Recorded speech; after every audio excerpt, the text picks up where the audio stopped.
Shumica ka miratuar dekretet e presidentit për ministrat e ri në një seancë të tensionuar në parlament. Opozita kërkoi debat, por kreu I kuvendit tha se rregulloria nuk e parashikon një gjë të tillë për dekretet e emërimeve dhe shkarkimeve. Klement Balili do të dalë për herë të parë nesër përpara gjykatës së krimeve të rënda. Ai po mbahet I izoluar në drejtorinë e policisë së Tiranës, ku është lejuar të vizitohet vetëm nga familjarët e tij në ambientet e paraburgimet. Hetimet për ish-ministrin e Brendshëm Sajmir Tahiri pritet të shtyen edhe me 3 muaj të tjerë. Televizioni Klan mëson se grupi prokurorëve ka vendosur të presë përgjigjen e letër porosive nga Italia dhe Malizi. Vendimi merret nesër. Kreu I autoritetit rrugor shqiptar Afrim Qendro dhe drejtori I OST-s Klodian Gradeci u pyetën sot për më shumë se 2 orë në prokurori për skandalin e DH Albania. Të dy thanë se kanë respektuar ligjin duke mohuar çdo shkelje nga ana e institucioneve që ata drejtojnë. Telekom Albania ka zyrtarizuar shitjen e të gjithë paketës së aksioneve që kanë në Shqipëri pranë kompanisë bullgare. Albania Telecom Invest AD për 50 milion euro refuzohet oferta e Telekom Serbia pas mospëlqimit nga autoritetet shtetërore. Presidenti rus Vladimir Putin akuzon Shtetet e Bashkuara se po destabilizojnë Ballkanin një ditë para vizitës në Beograd. Putin thotë se Shtetet e Bashkuara po detyrojnë vendet e rajonit të antarësohen në NATO pa vullnetin e tyre.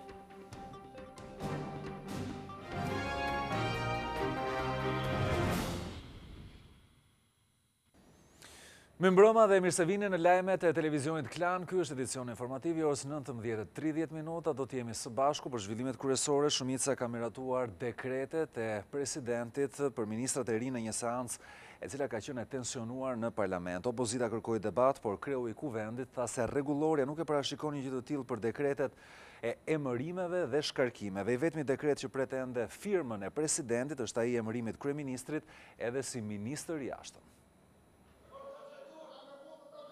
Mbyllet votimi 76 vota.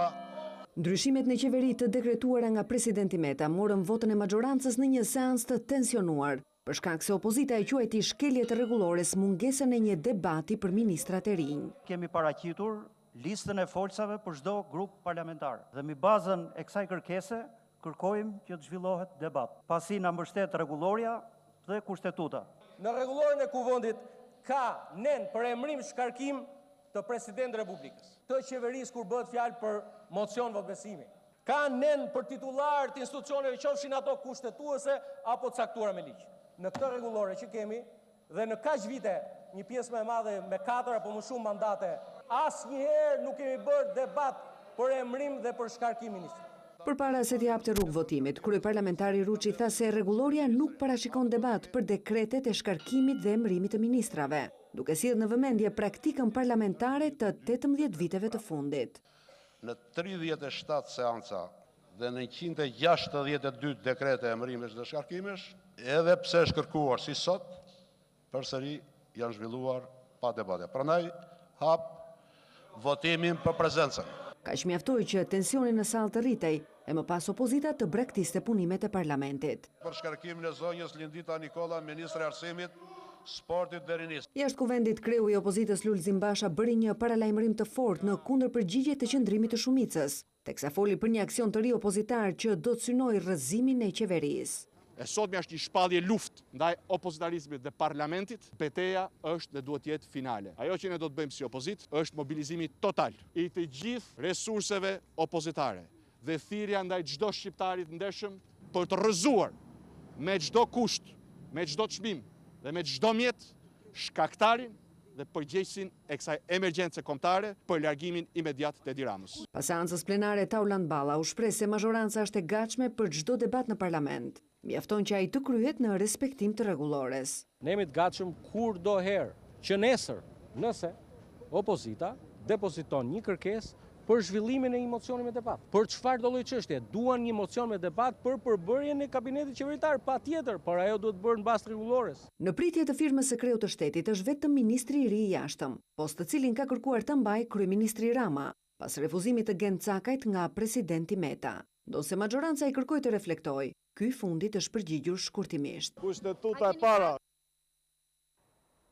Klement Balili do të dalë nesër për herë të parë përpara gjykatës së krimeve të rënda. Ai përmbahet i izoluar në drejtorinë e policisë së Tiranës, ku i është lejuar që të vizitohet vetëm nga familjarët e tij në ambientet e paraburgimet. Klement Balili qëndron i izoluar në ambientet e drejtorisë së policisë në Tiranë. Para ditën e të mërkurës, 45 vjeçari është vizituar nga familjarët e tij. Makina tip Benz që shoqëroi Balilin ditën që ai u dorëzua në polici, qëndroi e parkuar përballë drejtorisë së policisë së kryeqytetit për më shumë se 30 minuta. Jashtëquajturi Escobar i Ballkanit pritet të dalte e njëjtën në orën 14 përballë gjykatës së krimeve të rënda, ku do të verifikohet masa e sigurisë. Pas verifikimit të masës së sigurisë pritet që Balili të transferohet drejt ambienteve të paraburgimit në Tiranë. Më herët ndaj tij është caktuar masa e arrestit me burg në mungesë. Dosja tashmë është dërguar në gjykatën e krimeve të rënda. Prokuroria ka ngritur akuzat e trafikimit të lëndëve narkotike kryer në bashkëpunim në formën e grupit të strukturuar kriminal, pjesëmarrje në grupin e strukturuar kriminal, refuzim për deklarim të pasurisë dhe pastrim të produkteve të veprës penale ose veprimtarisë kriminale. Pas më shumë se 2 vitesh në arati, Balili u dorëzua në polici mëngjesin e të martës. Pasi u përcoll nga familjarët, Balili hipi në makinën tip Benz dhe u drejtua vendit ku e priste kreu i policisë së shtetit Ardi Veliu, rreth 2 kilometra nga fshati Stjar, pranë vendit të njohur si Ish Pularia. Hetimet për ish-ministrin e brendshëm Sajmir Tahiri pritet të shtyhen me 3 muaj. Prokurorët e dosjes janë mbledhur këtë të mërkurë, ndërsa firmosja për zgjatjen e hetimeve do të bëhet të enjten ditë kur përfundojnë edhe afatet hetimore. Prokuroria e krimeve të rënda pritet të shtyhej edhe me 3 muaj të tjerë hetimet për ish-ministrin e brendshëm Sajmir Tahiri. Prokurorët e çështjes kanë zhvilluar një mbledhje të mërkurën, ndërsa firmosja për zgjatjen e hetimeve pritet të bëhet të enjten, ditë kur përfundon edhe afati.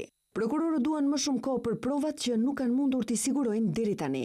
Janë kryesisht fakte që pritet të vinë nga Italia dhe Malizi, ku janë dërguar letër porosi. Gjithashtu janë duke u kryer veprime për hetimin pasuror që po bëhet ndaj ish-ministrit të brendshëm. Sajmir Tahiri akuzohet për trafik droge në kuadër të grupit të strukturuar kriminal dhe korrupsion. Sipas organit akuzës, ai ka krijuar lehtësi grupit të habilajve në trafikun e kanabisit drejt Italisë. Prokuroria antimafia së Katanias në 15 mars të vitit të kaluar, pas 5 muajsh hetime, i kërkoi gjykatës pushimin e hetimeve ndaj ish-ministrit, pasi nuk gjeti asnjë provë që e lidhte atë me grupin e habilajve. Një javë më parë, organi akuzës dërgoi për gjykim 9 pjesëtar të këtij grupi, mes tyre drejtuesin Mojsi Habilaj dhe Nazer Seiti, financieri i grupit. Kreu i autoritetit rrugor shqiptar Afrim Qendra u shpyetur sot për më shumë se sa 2 orë në prokurori për skandalin e DH Albania. Në pyetje u mori drejtori OST-s Klodian Gradeci. Të dy ata thanë se kanë respektuar ligjin duke mohuar që të jetë kryer ndonjë shkelje nga ana e institucioneve që ata drejtojnë. Afrim Qendro, drejtori i autoritetit rrugor, është pyetur për më shumë se 2 orë në prokurori për skandalin e DH Albania. Kjo kompani fitoi tenderin e shpallur nga ARSH për ndërtimin e lotit të parë të unasës së madhe për 18 milion euro me dokumenta të falsifikuara. Në dalje nga akuza e Tiranës, Qendro nuk dha detaje se çfarë ka deklaruar, por theksoi se institucioni që ai drejton nuk ka kryer asnjë shkelje. Unë mendoj që autoriteti rrugor nuk ka asnjë shkelje. Mësohet se Qendro ka sqaruar të gjithë procedurën e tenderimit dhe verifikimit të dokumentacionit që Avdiol Dobi, përfaqësuesi 26 vjeçari DH Albania, ka dorëzuar online. Sipas kreut të ARSH nuk janë vërejtur parregullsi në dokumentacion dhe procedurat e ndjekura në institucionin që ai drejton janë të bazuara në ligj. Po këtë të mërkurë është pyetur në prokurori drejtori operatorit të sistemit të transmetimit, Klodian Gradeci. Nga OST DH Albania fitoi tenderin për ndërtimin e linjës së interkoneksionit Burrel-Peshkopi me vlerë 12 milion euro. Ky tender u anullua pas zbulimit të skandalit nga mediat. Edhe Gradeci i ka thënë hetuesve se institucioni që ai drejton ka respektuar ligjin në këtë rast. Të martën në prokurori u pyet Komisioni i Vlerësimit të Ofertave në autoritetin rrugor, ndërsa të hënën dha sqarime komisioni i OST-s. I vetmi që nuk është gjendur nga prokuroria për t'u marrë në pyetje është Avdiol Dobi, i cili ka refuzuar 3 fletëthirrje të prokurorisë së Tiranës.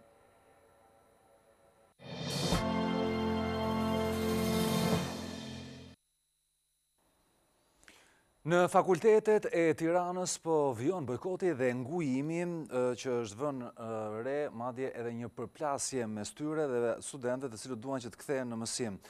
Ka nga ata të cilët kanë patur dhe përplasje, pikërisht secili mbron qëndrimin e tyre. Situata e tensionuar ka qenë fakultetin ekonomik, njëkohësisht edhe në atë të drejtësisë.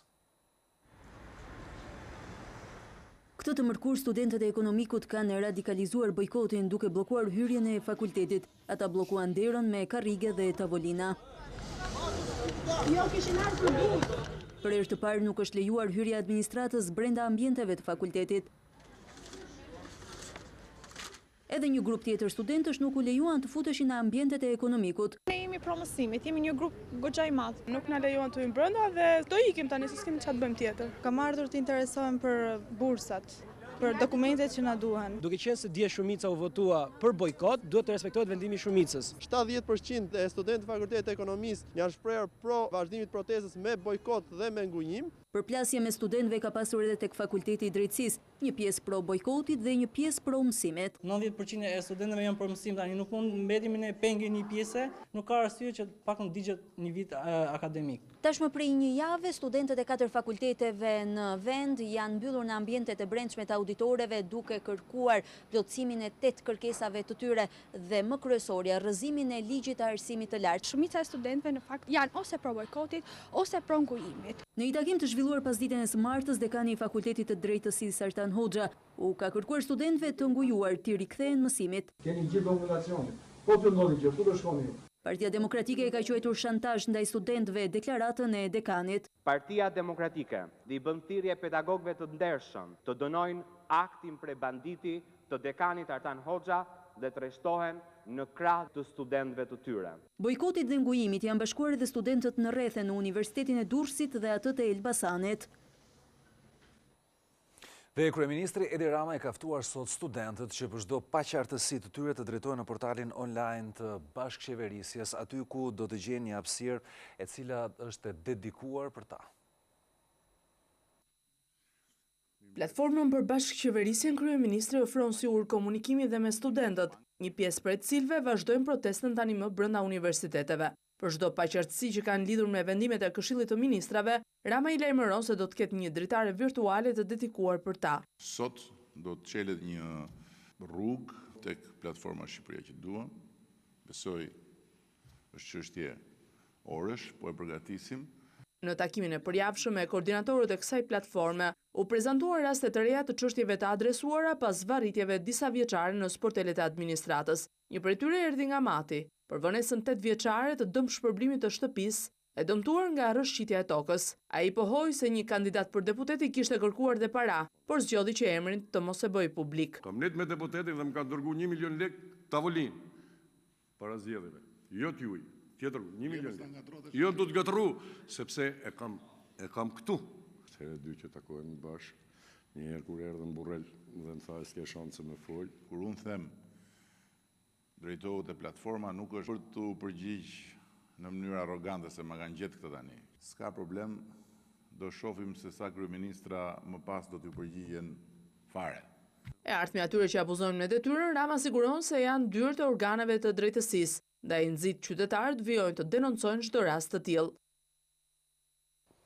Sa kaq, Partia Demokratike ka vijuar me akuzat në adresë të kryeministrit Edi Rama për fshehje të pasurisë. Në një dalje për mediat, Selia Blu ka publikuar 2 dokumente që sipas saj provojnë se Hoxhaku në vlerën e 18.000 eurove që kreu i qeverisë tha se i përkiste një miku të tij është gënjeshtër. Sipas demokratëve, në librin e tatimeve, miku i kryeministrit Adrian Dule figuron si një person me 0 transaksione financiare. Historiku tatimor provon se shoqëria AD e tij ka shpallur falimentin në vitin 2012, ndërsa Rami ka studio në vitin 2017 është deklaruar me 0 fitim.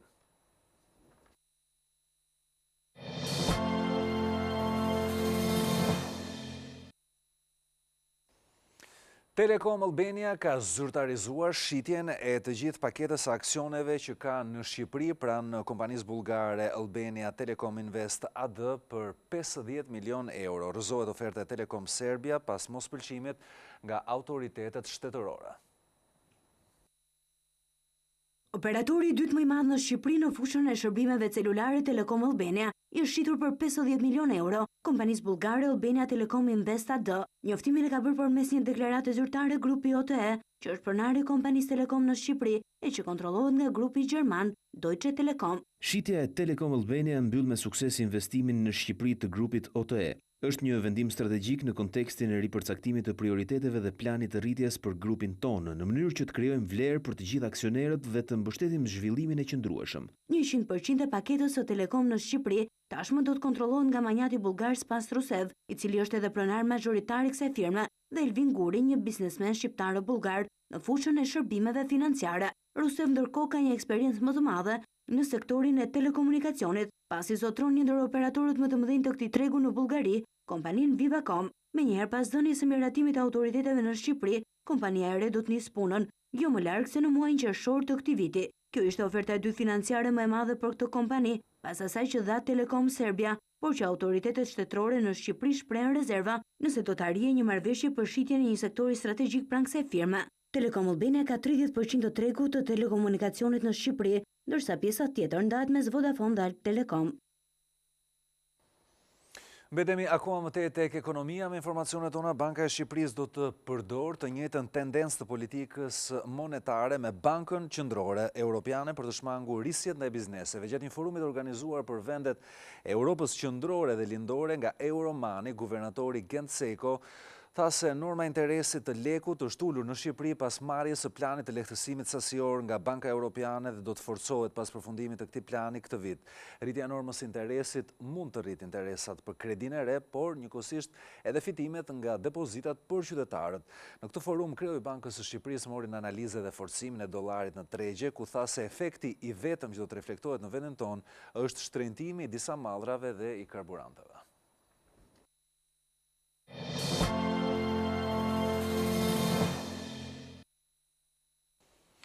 Janë paraqitur në vendin ton rastet e para të virusit të gripit AH1N1. Specialistët e Institutit të Shëndetit Publik thonë se rastet janë të izoluara, por duhet që tregohet kujdes. Më shumë se 11.000 persona në të gjithë vendin paraqiten çdo ditë në qendrat shëndetësore dhe urgjenca si pasojë e prekjes nga viroza të stinës. Mes tyre, specialistët e Institutit të Shëndetit Publik kanë izoluar edhe rastet e para të prekura nga gripi. Aktualisht jemi në stinën e gripit dhe qarkullojnë viruset e gripit, të cilët janë viruset e tipit A, të në tipit AH1, të njëjtat viruse qarkullojnë dhe në kontinentin evropian. Deri tani që nuk ka patur raste të rënda. Ende nuk jemi në situatë epidemie gripale, por sërish kërkohet të bëhet kujdes, veçanërisht për grupet e riskut. Për nënat me fëmijë të vegjël, mos të paraqiten direkt në urgjencat e spitaleve, po të paraqiten direkt tek mjeku i familjes. Gjithashtu nuk duhet të shkohet për të marrë një medikament në farmaci, ndërkohë që presim që të bëhemi mirë, fillojnë komplikacionet dhe kërkohet shtrimi në spital. Edhe pse gripi është një infeksion i paparashikueshëm, referuar situatës së një viti më parë, specialistët parashikojnë kulmin e epidemisë në fillim të muajit shkurt. Pas situatës krijuar nga rreshtet e dëborës, ku shumë rrugë në zonat e thella malore u bllokuan, emergjencat civile u janë drejtuar me një letër të hapur bashkive në 6 prefekturat e vendit. Në letrën drejtuar bashkive të Shkodrës, Kukësit, Pukës, Dibrës, Korçës dhe Gjirokastrës, thuhet se sërish këtë vit moti i keq nxori në pa problemet menaxhimit të situatës. Në Shkresë, drejtoria e emergjencave thotë se nuk janë parashikuar fondet për masat mbrojtëse, parandaluese dhe ndërhyrëse, ndaj këto bashki duhet që të dërgojnë listën e plot të kompanive të kontraktuara për mirëmbajtjen e akseve rrugore. tvklan.al, webi më i klikuar ndër të gjithë televizionet mbar shqiptare. Lajmi i fundit, gjithçka ndodh në vend, rajon dhe botë. I gjeni në kohë reale në tvklan.al. Informohu në lëvizje, vetëm me një klikim në celularin tuaj, edhe në aplikacionin tvklan.al. Video dhe lajme për çdo emision, dhe të rejat apo sinopset e serialeve tona, vetëm në tvklan.al. Besueshmëri, shpejtësi, cilësi dhe interaktivitet. Klan, televizioni mbar shqiptar më i ndjekur. Kryeministri kosovar Ramush Haradinaj nuk të riqet nga taksa 100% për produktet serbe, pavarësisht apelit të vazhdueshëm që i është bërë atij nga ana e aleatëve perëndimor. Kryeministri i Kosovës Ramush Haradinaj nuk ka ndërmend të riqet nga tatimi me 100% për mallrat serbe. Përpara gazetarëve, ai theksoi se taksa nuk do të hiqet kurrë nëse Serbia nuk e njeh pavarësinë e Kosovës. Sot e hekim, nëse ka marrëveshje për një orë, pa jo në shkurt. Po edhe muj mos me hek asnjëherë, derisa Serbia s'është e gatshme. Pavarësisht se kundër taksës janë dhe Shtetet e Bashkuara dhe vendet perëndimore, Haradinaj nuk sheh asnjë problem në këtë pikë. kjo s'ka të bëj me Amerikën, kjo të bëj me Rusin, me Serbin. Na jemi kufi me Serbin e me Rusin, ftyra e Serbisë cila është e shini nesër me Putinin në Beograd. Në mbledhjen e qeverisë së ditës së martë, Ardina tha se mosnjoja e Kosovës është në dëm të Serbisë që rrezikon të humbasë afatin e mundshëm për anëtarësimin në Bashkimin Evropian në 2022. Beogradi thotë se pa heqjen e taksës nuk merr pjesë në dialogun e Brukselit.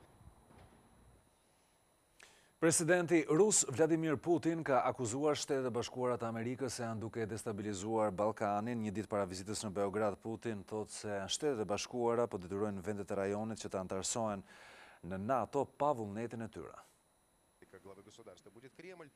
Presidenti rus Vladimir Putin akuzon Shtetet e Bashkuara se po shndërrohen në faktor destabilizues në Ballkan. Në një intervistë për të përditshmet serbe, Novosti dhe Politika, të publikuara një ditë përpara vizitës në Beograd, Putin shpreh se Washingtoni po u imponon vendeve të rajonit anëtarësimin në NATO për të garantuar influencën mbi ta. Në 2008, Washingtoni mbështeti pavarësinë e Kosovës, të shpallur në mënyrë të jashtëligjshme në 99-ën. Në 2017, Mali i Zi u bë pjesë e NATO-s pavarësisht se gjysma e popullit ishte kundër. Vitin e kaluar nisën procedurat e anëtarësimit me forcë të Maqedonisë në NATO, duke shfrytzuar procedurën për ndryshimin e emrit, që në fakt rishikon identitetin kombëtar të maqedonasve. Votuesit e injoruan procesin duke bërë të dështojë referendumi, por procesi vazhdoi me presion nga jashtë. Shefi i Kremlinit anashkalon megjithatë faktet historike mbi bazën e të cilave kanë ndodhur këto zhvillime dhe veçanërisht masakrat e ushtrisë serbe ndaj civilëve që quan në pavarësinë e Kosovës.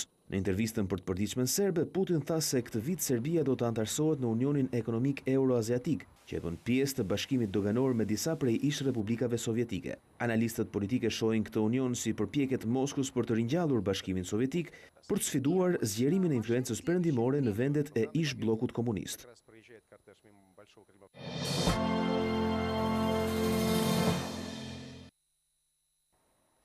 Kryeministri grek Aleksis Tsipras do t'i nënshtrohet sonte në mbrëmje mocionit të votbesimit pas largimit të grekëve të pavarur nga ana e koalicionit qeverisës, gjithsesi pritet që Tsipras ta kalojë këtë sfidë. Mbrëmja e sotme është tepër e rëndësishme për kryeministrin grek Aleksis Tsipras. Qeveria do t'i nënshtrohet mocionit të votbesimit të kërkuar prej vet atij pas largimit të dielën nga koalicioni të aleatëve kryesor grekëve të pavarur. Nëse arrin t'i mbijetojë mocionit, Tsipras do ta kishte të lehtë të marrë miratimin në parlament dhe të marrëveshjes së Prespës për emrin e ri të Maqedonisë, që ai vetë e konsideron si arritjen më të madhe të kabinetit të tij pas nxjerrjes së vendit nga kriza ekonomike. Qeveria pritet të fitojë mocionin e votbesimit me 151 vota pas mbështetjes publike që mori nga 6 deputet të forcave të tjera politike, 4 prej të cilëve nga Partia Grekët e Pavarur, të cilët u përjashtuan nga kjo forcë. Ndërsa marrëveshja Prespës pritet votohet përpara datës 20 janar. Burime pranë parlamentit grek i than televizionit Klan se qeveria planifikon ta kalojë atë në komision të njëjtën dhe më pas ta çojë për votim të premten ose të shtunën. Ndërsa në parlamentin britanik ka patur përplasje të forta sa i takon çështjes Brexit. Një ditë pasi deputetët refuzuan marrëveshjen e negociuar prej saj me Brukselin për shkëputjen e Britanisë nga Bashkimi Evropian, kryeministra britanike Theresa May po përballet me një mocion mosbesimit kërkuar nga laboristët në opozitë. Mes debatesh në sallë, May tha se nuk do të rriqet derisa të përmbush vullnetin e shumicës së britanikëve për ta nxjerrë vendin me marrëveshje nga Bashkimi Evropian. Ka vetëm 2 mënyra për të shmangur daljen pa marrëveshje, ose do të arrijmë marrëveshje të re, ose do të revokojmë nenën 50. Kjo e fundit nënkupton të qëndrojmë në BE, duke shkelur mbi rezultatin e referendumit, dhe këtë gjë kjo qeveri nuk do ta bëjë. Nismëtari i mocionit, kryelaboristi Jeremy Corbyn, tha se May duhet të largohet pasi e konsumoi mundësinë për të arritur një marrëveshje të kënaqshme me Britaninë. Kryeministria nuk i ka dhënë zgjidhje Unionit Doganor dhe vazhdon të shpenzojë 4.2 miliard nga aparat publike për skenarin e daljes pa marrëveshje, edhe pse nuk ka asnjë plan të qartë. E kuptoni që dje parlamenti refuzoi marrëveshjen e saj dhe tani kërkon të jetë pikërisht ajo që do të na sjellë një marrëveshje tjetër. Nëse May nuk mbështetet nga shumica e deputetëve, vendi rrezikon të shkojë në zgjedhjet parakoshme. Nga salla e Strasburgut, kreu i Parlamentit Evropian Antonio Tajani tha se rreziku ishte më i madh se kurrë që Britania të dilte pa marrëveshje nga Bashkimi Evropian, duke kujtuar se ka vetëm 70 ditë kohë për të shmangur këtë skenar katastrofik.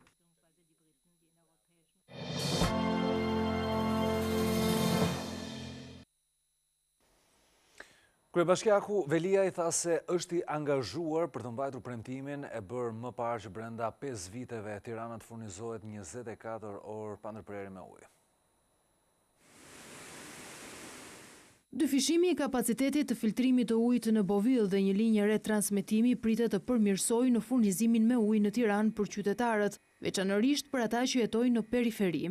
Kryebashkiaku Erion Velia i teksa inspektoi punimet theksoi se ky investim i përgjigjet zhvillimit demografik që ka pësuar Tirana në afro 2 dekada. Është një nga ditët më të ftohta të vitit, megjithatë vlon puna në impjantin e Bovillës. Përpara 20 vitesh Tirana kishte gjysmën e popullsisë.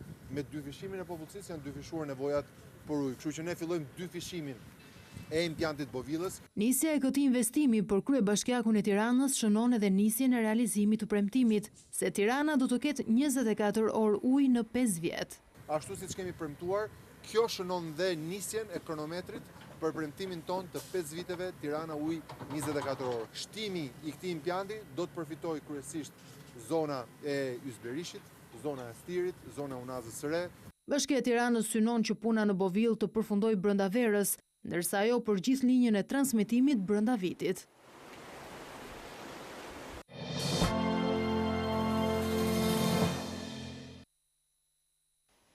Vendosja e mikroçipeve me të dhëna nën lëkurë është duke u hapur në shumë vende të botës. Në Suedi aktualisht kanë aplikuar 3.000 persona.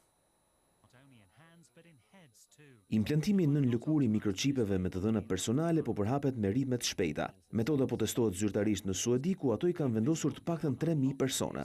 Mikroçipi skanohet nga pajisjet veçanta dhe mund të ruajë të dhënat e kartës së identitetit, atyre bankare, biletave të trenave, por krijon edhe mundësinë për të mos mbajtur çelësa dyersh, si në këtë rast. Gjëja më interesante do të jetë kur këto çipet nisin të bëhen më smart dhe të kenë sensor që mund të më kontrollojnë temperaturën e trupit, nivelin e sheqerit në gjak e të tjera. Operacioni për futjen e mikroçipit në lëkurë kushton rreth 150 euro dhe nuk shkakton dhimbje më të mëdha se sa shpimi i veshëve për piercing. Ata që e vendosin thonë se nuk i tremben grabitjes së të dhënave personale. Nuk kam gjë për të fshehur. Unë jam shumë aktiv në rrjetet sociale dhe ndaj me të tjerë çdo ngjarje të mundshme. Jam i gjurmueshëm edhe pa mikroçipin. Por një studim i Bashkimit Evropian paralajmëron se të dhënat e mikroçipeve mund të bien në duar edhe të personave të pa autorizuar, çka mund vendosë në rrezik jetën e mbajtësve të tyre, privatësia të cilëve mund të zhduket krejtësisht. Dërsa shkencëtarët kinezë ja kanë dalë mban që të mbjellin për herë të parë pambuk në hënë. Eksploratorët kinezë të pjesës e errët të hënës nuk hynë në histori vetëm sepse zbritën një sondë robotike në skajnë më të largët të satelitit të tokës, por tashmë edhe për eksperimentin që kanë bërë aty, mbjellja me sukses e pambukut. Sonda kineze ka transportuar farat e pambukut më 3 janar në hënë, të cilat më pas kanë mbirë fenomen ky i cili nuk ka ndodhur kur më parë. Studiuesit kinezë kanë publikuar fotografi ku edhe duket bima e cila po rritet në një enë të mbyllur. Rritja e lëndës së parë biologjike në hënë shihet si një hap i rëndësishëm drejt eksplorimit afatgjatë të hapësirës. Në këtë formë astronautët do të mund të mbjellin ushqimin e tyre në hapësirë, duke reduktuar nevojën për të kthyer në tokë për të furnizuar me ushqim për udhëtime të gjata të tilla si ai në Mars, i cili do të merrte kohë rreth 2 vjet e gjysmë. Ky ishte edhe lajmi i fundit. Qëndroni më tej me transmetimet tona në Klan. Bashkë, mirupafshim.